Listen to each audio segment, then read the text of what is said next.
What is up, guys? I'm doing an update on my 02 Sportsman 500. I got it back in the shop. I don't know if you guys seen it with the yellow plastic. I don't even know if you guys, I know I got yellow plastic, but I got all new yellow plastic for it. Got some nice chrome wheels. I think they're Carlisle Badlands with the tires. They're not the world's greatest. They're pretty, I mean, they're nice tires, but there's a few plugs in them and they're starting to dry rot, crack a little bit. But I bought them for the factory wheels, and the wheels look good. I mean, the wheels look real good. After I cleaned them up, they looked like dog ass before, but I cleaned them up and they look good now. Got a new clutch cover on there. It was a necessity. That was kind of left back here, and it walked its way onto my machine. This guy that previously had it trailed it a lot, and that's why I don't have a rear sway bar, so I can articulate a little bit better. But he also braced the frame in a few spots, which isn't a bad thing. If you guys know, on these older Sportsmen, I think the new 570s are the same way or close to it. There is not really anything that attaches the top of this frame, this piggyback frame, to the bottom. It's just a straight bar across. And the only thing that's really holding it is your aluminum transmission housing, which is bolted here and here, which holds up, it bolts up here, and that's your sway bar mount. And then your front A-arm bracket bouncing the transmission, and your rear A-arm bracket. So you're taking all your A-arm how should I say this? All your A-arm stiffening, or not, all your A-arm torque from everything your A-arm's doing is on your transmission and on this rear chunk here. Well, he took some threaded bar, I got it right here, and welded a piece of angle iron up here and stuck a piece of threaded rod like that on both sides here. I got both pieces. I removed them, but I'm thinking I'm gonna also remove some other stuff. For some reason, this must be the different size. Yeah, hold on. Take this nut down a little bit. But yeah, you can remove them. Alright, there we go. This one's a little bent. But yeah, he welded a piece of flat stock here. He also had this, these were welded on the side of it, I suppose as safe chain mounts. He had this mount welded like that, like a hitch extension. It wasn't welded very good because it didn't take very much cuts for the grinder to cut, because he didn't weld very good. And it had the snow plow, but it was still bolted down though. It had the bolt coming through for the snow blade mount, which is for a four-wheeler no longer has a snow blade. I got rid of it. I trimmed a little off here, off the ears on each side. I'm going to clean that up, clean these welds up, and paint that a little bit, make that look a little better. But I'm liking this. It looks dumb with the threaded rod, of course. But I'd probably get some round stock and tap it. Tap the ends enough to put two bolts, a bolt and a nut, or not bolt, two nuts, a nut on top, nut on the bottom, on both sides, like this. Tap it to maybe about here. Tap it an inch or 2 inches up, maybe an inch and a half or so, and do up here. Tap maybe 3 or more inches.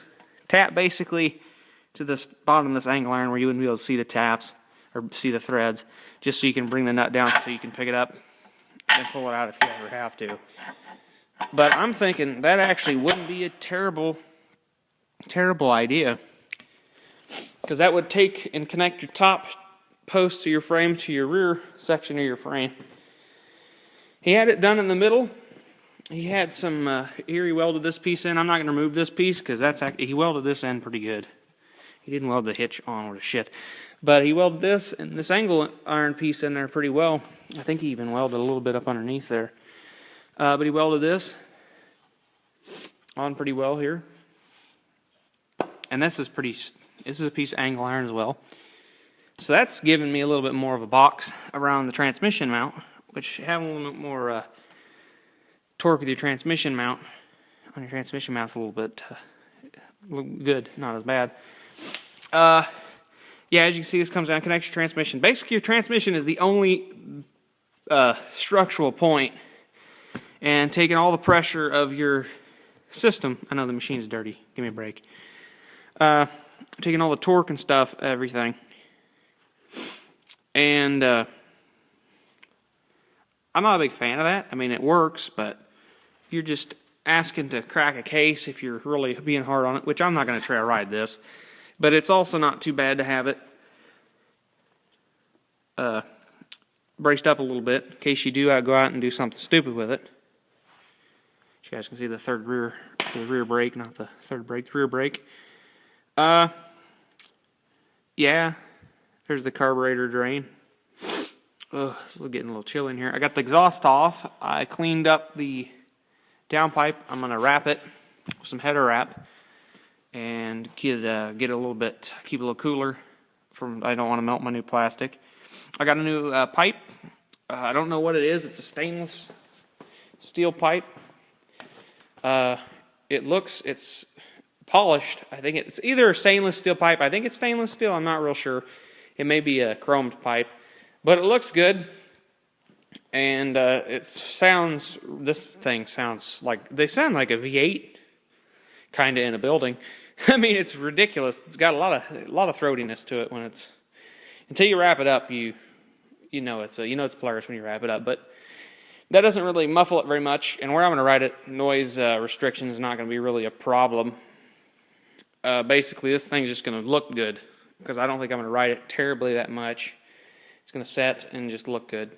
I'm going to clean it up a little bit. If I had a place to do it at home, my house, I'd tear it down to bare frame. I'd sandblast the frame. And I'd even think about having the frame powder coated if I was going to really get down to it. Powder coat the A-arms, rear yellow again, springs yellow again. I'm still debating whether to paint. I'm going to touch up in spots, especially around here. And of course, with the solid bar, it would look better than the threaded rod. A lot better than the threaded rod.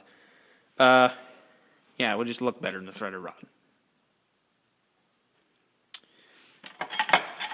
I did get into the frame a little bit right here, but not enough to really hurt it, just to scuff the paint off. Yeah, so I mean, it don't look terrible with the threaded rod. I mean, if the threaded rod wasn't bent, it would look better. But I'm pretty sure if I use two pieces of just round stock and connected them, I'm going to go ahead and grind this in a little more here and make it line up a little bit better than the make match more of the other side. And I'm going to grind down on the side here and make them a little bit more smooth. He did do a pretty good job welding this. He welded it underneath here, all the way across into the frame here, this cross piece. Welded all the way along the bottom, along the side here, onto the hitch here. He did a pretty good job welding that on there. I couldn't really probably cut that off. I mean, I could cut that off, but it'd take a lot more time than really. I thought about making them a little bit bigger, holes, and using them as safety chain pockets, but I don't know. Probably won't. I mean, the holes are a little off. I mean, yeah, they ain't perfect. But for threaded rod reasons, it would probably bolt on pretty good. I think it would work, and I mean, it's going to give it a little bit more structural rigidity in the long run. Like I said, he had a piece running down here, and he has this bracket down here. I don't know if you really can see it down there, right there. He also put a piece of angle iron here and welded right here. He must have cracked the frame or something at one point. And I'm going to leave that because that's not a bad spot to have a piece of brace. There's not one on the other side. It's only my pre-cleaner. It's only on one side. Oh yeah, it's starting to kind of look like a four-wheeler. I'm still debating whether the motor's stock. I don't think it is. I'm pretty sure it's got some cams, and I'm not debating if it hasn't been got a big bore kit or something. Just because of the fact that the previous owner was a very hot rodish kind of. They owned a race shop. They're the previous people that bought. Well, they're the previous Polaris dealer that we bought out. They had a problem. They had a fan. It was a family. They ran it, and they had an internal family problem with the business, and then they ended up putting it up for sale. We bought it, and we ended up trading this unit in, and I ended up buying it for probably more than I should have paid for it. It was blue. We were wrapped with camo tape. Had this set of high lifters on it. I still got the high lifters. I went with these tires because I'm not going to be out mudding it. And if I decide to, I can. Yeah. It's still runs. I mean, it sat for probably a month and a half, 2 months, somewhere around in there. It's been a while. I know that much. And it started right off, fired right up, purred like a kitten. And it's a good four-wheeler. I'm definitely, with this pipe, I'm gonna have to tune it a little bit. I'm gonna have to jet the carburetor, give her a little tune, give her a little lovely tune, give her a little help. That goddamn fucking oil burner, loud as hell. Gonna ruin the video.